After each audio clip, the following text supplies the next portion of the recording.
Hello everyone. So today for class 8 we are going to start a chapter that is conservation of plants and animals. As we know that plants and animals are very important for the nature, right? For the balancing of nature. So if they are important, so there is a need for their conservation. We need to conserve them also.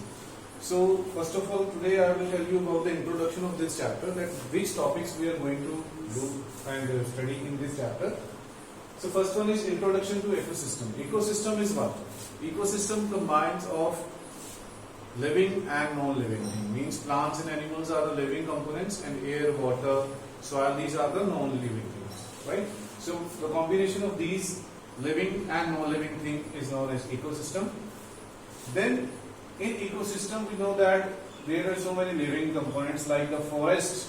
Forests are the main part of the ecosystem which contains a maximum amount of living components like animals and plants. So forest, we know that we are getting a lot of things from the forest. So that's why forests are very important. Now they are important, so we need to conserve the forest also, right? There are so many methods by which we can conserve it, that we will discuss in this chapter. Then we have wildlife and its conservation.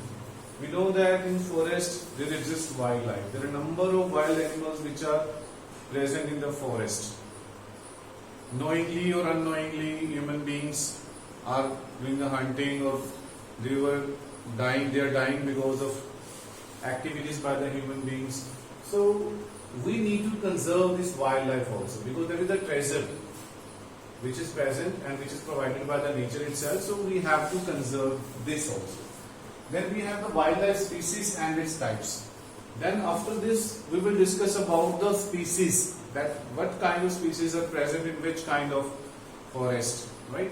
As in this chapter we will study about the conservation of forest. So conservation of forest, we will discuss about national parks, biosphere reserve and wildlife sanctuaries. Then after this, the red data book. We know that many animals which are already extinct, they are not present. We just heard about these animals. In the past they were existing sometime, many years ago. But now we are not able to see them, right? So these are the extinct species. Then some animals are there which are about to extinct, that if we will not take care about them, then they will extinct one day. And they will also remain in the books, and their pictures will be there only. The children, the future generation will not be able to see. That all data is maintained by this red data book. Then the migration. Migration is very important part of the animals, that many animals, they move from one place to another when the conditions are not suitable for them. Okay, so that process is known as migration. Then we are having reforestation. Then we will convey the people, we will learn about that how we can conserve the forest. The best part is reforestation. Reforestation means grow trees and save the forest.